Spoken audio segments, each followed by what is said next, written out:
बिस्मिल्लाहिर्रहमानिर्रहीम, अस्सलाम वालेकुम। मैं हूं मोहम्मद जुनैद हलीम। नाज़रीन, उम्मीद है सब खैरियत से होंगे। नाज़रीन, सबसे पहले तो मणिपुर के अवाम को बहुत बहुत मुबारक हो कि फाइनली उन्होंने ये फैसला कर लिया कि वो भारतीय तसल्लुत से भाजपा सरकार के जुल्म और जबर से जान छुड़वाना चाहते हैं और अब उनके साथ मजीद उनका गुजारा मुमकिन नहीं है। कुछ और डेवलपमेंट्स भी हैं मणिपुर को लेकर, कुछ मजीद कार्रवाइयाँ जो कि CRPF के खिलाफ अमल में लाई गई हैं और कुछ मजीद इलाके भी अपने कब्जे में लिए गए हैं आज़ादी की तहरीक में शामिल जो जमातें हैं, जो कारिंदे हैं, जो गिरोह हैं, उनकी तरफ से। और फिर आपको बताएंगे कि किस तरह से गोदी मीडिया की तरफ से अपनी ही जगहंसाई करवाई जा रही है, कांग्रेस की तरफ से जिसको कहते हैं कि लानत मुलामत का सिलसिला जारी है। एक AI समिट का इनेकाद किया गया है जिसमें चाइनीज रोबोटिक यूनिट्री गो 2 नामी जो रोबोटिक डॉग्स थे उनको अपनी प्रोडक्ट के तौर पे पेश किया गया। यानी कि आप इससे बड़ी हिमाकत का अंदाजा नहीं लगा सकते जो कि भारतीय भाजपा सरकार की तरफ से ये हरकत की गई है कि वो चाइना जिसे वो अपना सबसे बड़ा दुश्मन गर्दानते हैं, उन्हीं की बनाई हुई इजादात को अपनी AI समिट के अंदर वो दुनिया के सामने अपना बना के पेश करते हैं और वो सोचते हैं, वही तवक्को करते हैं कि दुनिया को पता ही नहीं चलेगा। और कहानी यहां पर खत्म नहीं होती।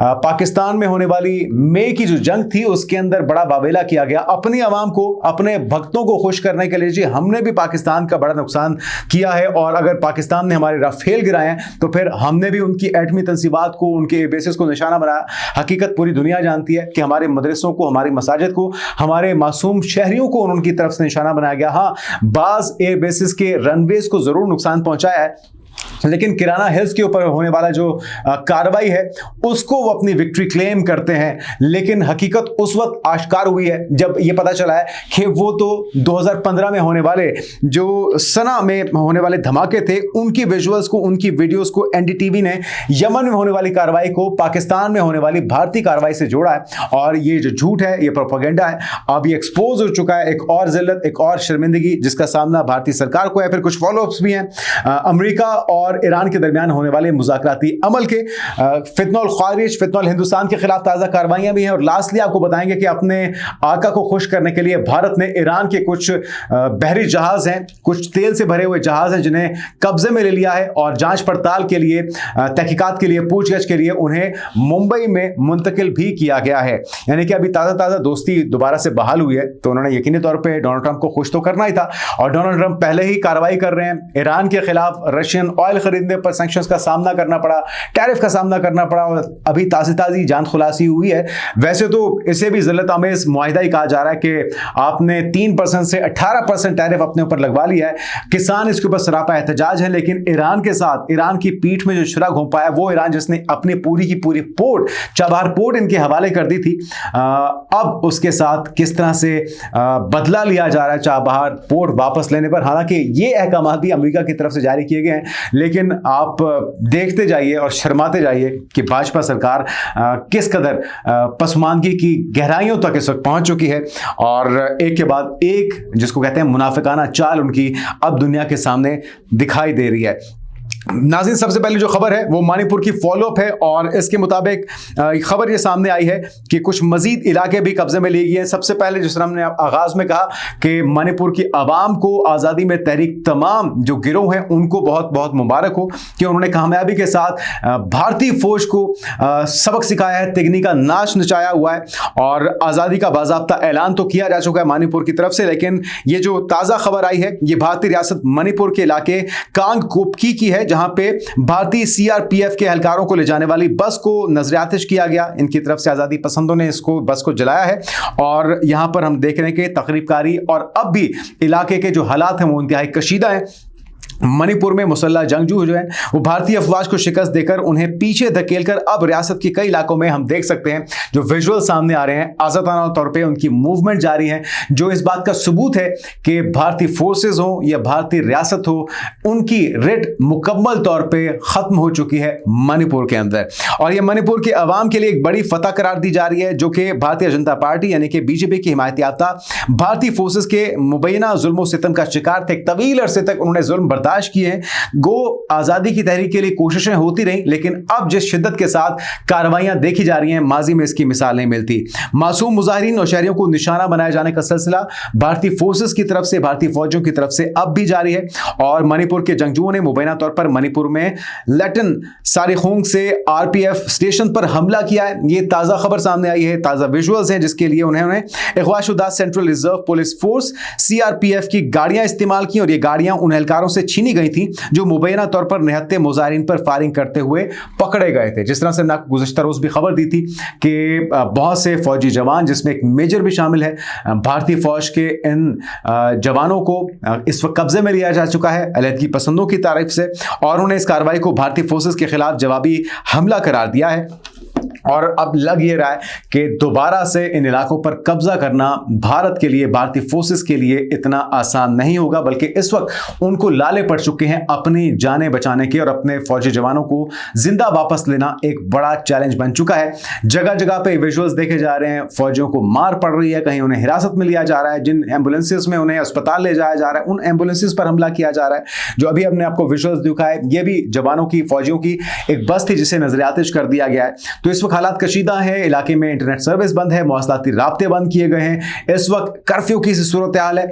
और जिस तरह से कश्मीर में कश्मीरियों के ऊपर मजालिम ढाए जाते हैं, जो भी आज़ादी की तहरीक में अपनी आवाज़ बुलंद करता है उसे ताकत के जोर से दबाने की कोशिश की जाती है। और यही भाजपा सरकार की नाकामी का इस वक्त मुंह बोलता सबूत है कि बजाय इसके कि बैठ के मुज़ाकरात किए जाएं और जो जायज़ मुतालबात हैं उन पे कान धरे जाएं, उन्हें ताकत के जोर से, ताकत के बलबूते पे दबाने की और कुचलने की कोशिश की जाती है। और इसी वजह से हम देख रहे हैं कि आए रोज जो आज़ादी की तहरीकें हैं, ना सिर्फ उनमें शिद्दत आ रही है, बल्कि मणिपुर की तरह अब मुख्तलिफ रियासतों ने आज़ादी का ऐलान भी कर दिया है और भारत से अलहदा होने का फैसला भी कर लिया गया है।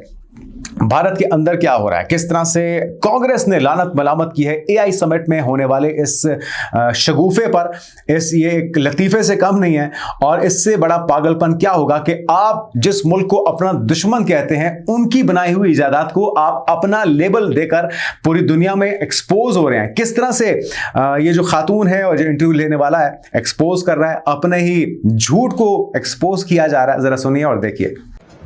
आप देख रहे हैं ना, ये ओरायन रोबोटिक डॉग या रोबोटिक कुत्ता का है हिंदी में, लेकिन ये थोड़ा अलग है, हटके है। आजकल हम देख पाते हैं क्रिकेट स्टेडियम में ऐसा चल रहा है, लेकिन ये थोड़ा हटके है। और इसके बारे में हम आपको ज्यादा बताएंगे। इस वक्त प्रोफेसर नेहा सिंह मेरे साथ मौजूद है जो बात करेगी। प्रोफेसर नेहा, नमस्कार। ये ओरायन जो है बिल्कुल हटके है। Orion is the new artificial intelligence face, it is a robo dog. और जैसा कि आप देख सकते हैं, ये बहुत सारे शेप्स और साइजेस में अपने आप को तब्दील कर सकता है। और इसके अंदर जो बैटरीज हैं वो 8 घंटे तक ऑपरेशनल होती है। छोटे मोटे टास्क करता है, ये सर्विलेंस करता है, मॉनिटरिंग करता है, अनएक्सेसिबल जगहों पर जाकर के उनकी पिक्चर्स कैप्चर कर सकता है। और हमारी पूरी कैंपस में ये घूमता रहता है, बच्चों को बहुत एंटरटेन करता है। एजुकेशन बहुत इंपॉर्टेंट रहता है और एआई समिट में है। तो जनाब यूनिटी गो ट्रू को ये अपना लेबल लगा रहे हैं और ओरायन का नाम इनकी तरफ से दिया गया है। अंदाजा लगाइए किस ढिठाई के साथ झूठ बोला जा रहा है और चाइनीज प्रोडक्ट को अपना बना के पेश किया जा रहा है, उसकी खुसूसियात बताई जा रही हैं। और ये समझते हैं कि शायद दुनिया इतनी बेवकूफ़ है कि अंधभक्तों की तरह इनके हर झूठ को तस्लीम कर लेगी और हजम कर लेगी, लेकिन हकीकत इसके मुतरादिफ है। और अब कांग्रेस की तरफ से जो एक्स के ऊपर अपने ख्यालात का इजहार किया गया है, वो भी आप देख रहे हैं, जिसमें उन्होंने कहा कि मोदी हुकूमत ने मसनूई ज़हानत के मामले में आलमी सतह पर भारत को मजाक बना दिया है। और ये जो जारी एआई समिट है उसमें चीनी रोबोट्स को अपने नाम से पेश किया जा रहा है। चीनी मीडिया ने भी हमारा मजाक उड़ाया और ये वाकई भारत के लिए शर्मनाक है। इससे भी ज़्यादा अफसोसनाक बात यह है कि मोदी के वजीर हैं अश्विनी वैष्णव, और वो भी इसी झूठ में शरीक हैं और भारतीय समिट में चीन के रोबोट्स को फरोग दे रहे हैं। नरेंद्र मोदी की हुकूमत ने मुल्क की साख को नाकाबिले तलाफी नुकसान पहुंचाया है। उन्होंने मसनूई ज़हानत को मजाक बना दिया है, हालांकि हमारे डाटा की ताकत के बायस हम इस शोबे में आलमी रहनुमा बन सकते हैं। खुली बेशर्मी ये एक्स पर पोस्ट किया है कांग्रेस ने, जो कि सबसे बड़ी ऑपोजिशन जमात है भारत की, और वो आईना दिखा रही है मोदी जी को। लेकिन मोदी जी हैं कि अपनी खुद पसंदी में इस कदर अंधे हो चुके हैं कि वो भारत की इज्जत को खाक में मिलाने पर तुले हुए हैं। और आप अंदाजा लगाइए, अगर आप नहीं कुछ बना सकते तो भाई कम से कम अपने दुश्मन की चीज़ों को तो लेबल लगा के अपना नाम देकर उसको ये क्लेम ना कीजिए कि आपकी ईजाद है। आपको बहुत देर है, आप तेजाज उड़ाना या बनाना सीख लीजिए पहले, और उसके बाद फिर आप कोई इनोवेट भी कर लीजिएगा, एआई के मैदान में भी कोई नई जिद्दत पैदा कर दीजिएगा। आगे बढ़ते हैं, और जो झूठी खबरें हैं, जो झूठ का बयानिया है, वो सिर्फ यहां तक महदूद नहीं है, एआई तक महदूद नहीं है, बल्कि पाकिस्तान के साथ होने वाली मे की जो जंग थी उसमें ये जो मुख्तलिफ दावे कर रहे थे झूठ पर मबनी, उसमें एक दावा यह भी था कि पाकिस्तान की जोहरी जो एटॉमिक रिजर्वायर्स हैं, जोहरी जखीरे हैं, उनको किराना हिल्स में निशाना बनाने का दावा करते हैं, अपने लोगों को, अंधभक्तों को मुतमईन करने के लिए, उन्हें खुश करने के लिए। भाई हमने भी नुकसान पहुंचाया था, लेकिन इस झूठ को किस तरह से वावेला इसका किया जा रहा था, एनडीटीवी ने पहले किस तरह से इसको झूठ पर मबनी रिपोर्टिंग की है, पहले वो देखिए। It's been over 9 months since Operation Sindoor, but the effects of India's debilitating strikes on Pakistan are still very much visible. India's actions were decisive and overwhelming, but one aspect of India's offensive action has remained in the shadows. A perceived attack on a Pakistani nuclear facility buried under the Kirana Hills. तो नाज़रीन, आपने गुफ्तगू सुनी है, किराना hills पे भारत ने हमला किया, तबाही मचा दी, और उसके लिए जो विजुअल्स इन्होंने इस्तेमाल किए वो भी उसी तरह झूठे थे जिस तरह से किराना हिल्स पे होने वाला कोई हमला था। पाकिस्तान की एटमी तंसीबात, जोहरी तंसीबात बिल्कुल महफूज हाथों में है और महफूज मकामात पे है। दुश्मन उनको निशाना बनाना तो दूर की बात है, उन्हें देख भी नहीं सकता मैली आंख से, और अगर वो ऐसी जुर्रत करेगा तो उससे पहले पाकिस्तान उनके खिलाफ कार्रवाई कर चुका होगा। तो ये कुछ नाज़रीन सना यमन के अंदर 2015 में होने वाले जो फिजाई हमले थे, उन धमाकों की वीडियोस को किराना हिल्स पर मिसाइल के हमले के तौर पे, गिरने के तौर पे इन्होंने रिपोर्ट किया है, और एनडीटीवी इनका नेशनल टीवी है जो कि ये रिपोर्ट कर रहा है, और किराना हिल्स से मुतल्लिक जोहरी कहानी को पहले ही बैनुल-अक़वामी ज़राए ने बेनकाब कर दिया है। लेकिन आप जानते हैं कि भक्तों को खुश करने के लिए कुछ ना कुछ तो बहाने करने ही होते हैं, क्योंकि अपने अवाम को जस्टिफाई नहीं करेंगे तो फिर अपने ही भक्तों से इन्हें लानत मलामत का सामना करना पड़ेगा। तो एक और झूठ एक्सपोज हो चुका, पूरी दुनिया इसे देख भी रही है, और इनकी हंसी मजाक भी उड़ाया जा रहा है। यही नहीं नाज़रीन, कुछ और भी फॉलोअप्स हैं। एक तो अमेरिका को खुश करने के लिए, अपने आका को खुश करने के लिए ईरानी जहाज पकड़े गए हैं, और ये 3 जहाज हैं जो को भारत की तरफ से कब्जे में लिए गए हैं। जब्त किए गए जहाज़ों में स्फॉल्ट स्टार है, स्टेलर रूबी है और ऑल जफ्जिया शामिल है। और इससे मुंसलिक मजीद 3 ऑयल टैंकर जब्त करने के बाद गैर कानूनी तिजारती सरगर्मियों को रोकने के लिए अपने समुद्री इलाकों में निगरानी में इजाफा किया गया है। बुनियादी तौर पर आपको याद होगा कि डोनाल्ड ट्रंप ने यह फैसला किया था। भारतीय मीडिया का कहना है कि इंडियन कोस्ट गार्ड ने अपने समुद्री जोन्स में 55 जहाज और 10 से 12 तैयारे तैनात कर दी हैं ताकि 24 घंटे निगरानी की जा सके। यह कार्रवाई अमेरिका और भारत के दरमियान ताल्लुकात में बेहतरी के बाद सामने आई है, और वो भारतीय अशिया पर दरामदी महसूलात को 50% से कम करके 18% कर दिया गया है, क्योंकि नई दिल्ली ने रूसी तेल की दरामद बंद करने पर रजामंदी जाहिर की है। और साथ में अब ईरान के खिलाफ भी कार्रवाइयां की जा रही हैं। नमक हराम अगर आपने अमली शक्ल उसकी देखनी है तो भाजपा सरकार को देख लीजिए। चाबहार पोर्ट पे जिस वक्त मिन्नतें तरले कर रहे थे, वो वक्त भी आपको याद होगा कितनी बड़ी विक्ट्री, कितनी बड़ी कामयाबी क्लेम किया जा रहा था। चाबहार पोर्ट को उस पर इन्वेस्ट करना, और वो जो सारी इन्वेस्टमेंट थी वो पानी में मिल गई, वो खाक में मिल गई। जो बांग्लादेश में अब तक की इन्वेस्टमेंट थी वो भी खाक में मिल गई। जिस तरह से आप देख रहे हैं मणिपुर के अंदर भी टाइमिंग बड़ी इंपॉर्टेंट है। बांग्लादेश के अंदर शेख हसीना वाजिद की रिजीम चेंज हो चुकी है। अब वाली गवर्नमेंट जो है उसका झुकाव पाकिस्तान की तरफ है, चाइना की तरफ है, और सिलगुरी कॉरिडोर के ऊपर अनकरीब बांग्लादेश कब्जा करेगा, और यकीनी तौर पर या तो चाइना इसका कंट्रोल संभालेगा या फिर बांग्लादेश के जरिए वो इसको मॉनिटर करेगा। और वो जो 7 सिस्टर स्टेट्स हैं अब वो आजादी के लिए तिलमिला रही हैं, जिसमें बारिश का पहला खतरा साबित हुआ है मणिपुर, और मणिपुर में जारी कुकी जो रिबेल्स हैं, जो आज़ादी पसंद हैं गिरोह, वो इस वक्त मुकम्मल तौर पे जो हुकूमत रिट है उसे ना सिर्फ नाकाम बना चुके हैं, बल्कि फौजियों को निशाना बनाया जा रहा है, सीआरपीएफ के स्टेशंस को निशाना बनाया जा रहा है, और चुन चुन के उन्हें इबरत का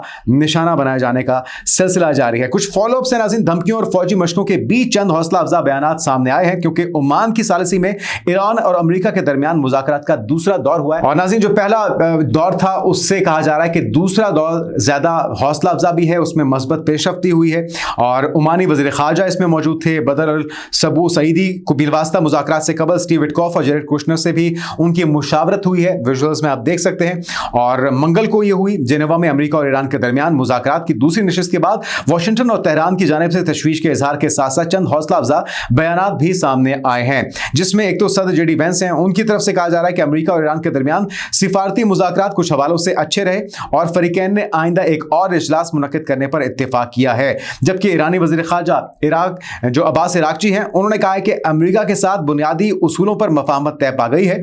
जबकि जेडी वेंस ने कहा है कि ईरान अब भी सदर ट्रंप के मुतालिक जो मुतय्यन करदा कुछ रेड लाइंस हैं उनको तस्लीम करने पर तैयार नहीं है और अगर कोई बड़ा फैसला होता है तो वो यकीनी तौर पर डोनाल्ड ट्रंप की तरफ से फैसला किया जाएगा। लेकिन आयतुल्लाह खामनाई और ट्रंप की तरफ से एक दूसरे पर धमकियां और सख्त बयानात का सिलसिला भी जारी है। खासतौर पर नाज़रीन, एक बयान आयतुल्लाह खामनाई का इस वक्त खबरों में गर्म है, जिसमें एक तो वो कह रहे हैं कि ईरान को अमेरिका कभी तबाह नहीं कर सकेगा, इसमें वो कभी कामयाब नहीं होगा। साथ में उन्होंने कहा है कि ये बहरी जहाज यकीनन एक खतरनाक हथियार है, लेकिन इससे भी ज्यादा खतरनाक वो हथियार है जो इसे समुद्र की तह में गर्क कर सकता है, यानी कि वो मिसाइल्स जो कि अमेरिकी बहरी बेड़े को तबाह करेंगे वो अमेरिकी बहरी बेड़े से ज्यादा तबाहकुन है। तो इस तरह के बयानात का सिलसिला जारी है। डोनाल्ड ट्रंप भी कुछ धमकियां में इस बयान दे रहे हैं और उन्होंने कहा था कि मुज़ाकरात में बिलवास्ता तौर पर शामिल होंगे और अमेरिकी सदर ने कहा था कि मुआहदा ना करने के जो नतायज होंगे, मुझे नहीं लगता कि ईरान उन्हें भुगतना चाहता है। ताहम उन्होंने इस उम्मीद का इजहार भी किया था कि ईरान दानिशमंदाना फैसला करेगा, क्योंकि पिछली बार से इस बार उनका जो रवैया है या अंदाज है वो मस्बत दिखाई देता है। तो ये नाज़रीन अब तक की डेवलपमेंट्स। लास्टली आपको बताते हैं पाकिस्तान की तरफ से, पाकिस्तान की फोर्सेस की तरफ से कुछ ताज़ा कार्रवाइयाँ और बलूचिस्तान, कोयटा और बारखान में ये कार्रवाइयाँ हुई हैं, जिसमें 8 अस्करियत पसंद मारे गए हैं, 3 एहलकार इसमें जख्मी भी बताए जाते हैं।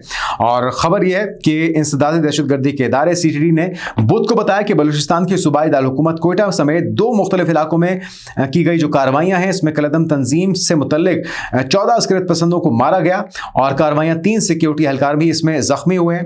और बताया गया है कि CTD एहलकारों पर फायर खोला गया था मुसल्लह अफराद की तरफ से, जिन्होंने जवाबी फायरिंग में 8 दहशतगर्दों को मार गिराया है। तर्जुमान के मुताबिक दूसरी कार्रवाई जिला बारखान के इलाके तंग कारिड और मरड़ी में की गई। इंटेलिजेंस बेस्ड ऑपरेशन के दौरान फायरिंग के तबादले में 6 दहशतगर्द मारे गए हैं। तो भारत अपना काम कर रहा है और फंडिंग के जरिए अफगान तालिबान को इस्तेमाल करते हुए प्रॉक्सी के तौर पर पाकिस्तान के अमन को तबाह करने की कोशिश की जा रही है। लेकिन हकीकत यह है कि इनके अपने मुल्क के अंदर आज़ादी की तहरीकें जोर पकड़ रही हैं और मुतादिद इलाकों में एक के बाद एक जो हम देख रहे हैं कि इनकी रेट हुकूमत की वो ख़त्म हो रही है। मणिपुर से आगाज़ हो चुका है, नागालैंड, मिजोरम, त्रिपुरा और दीगर जो स्टेट्स हैं वो इस वक्त तिलमिला रही हैं और भारत के तसल्लुत से, मोदी सरकार के, भाजपा सरकार के तसल्लुत से जान छुड़ाने के लिए बेताब दिखाई देती हैं। आने वाले दिनों की पेशरफ से आपको आगाह करते रहेंगे। अपना ख्याल रखिएगा। अल्लाह हाफिज़।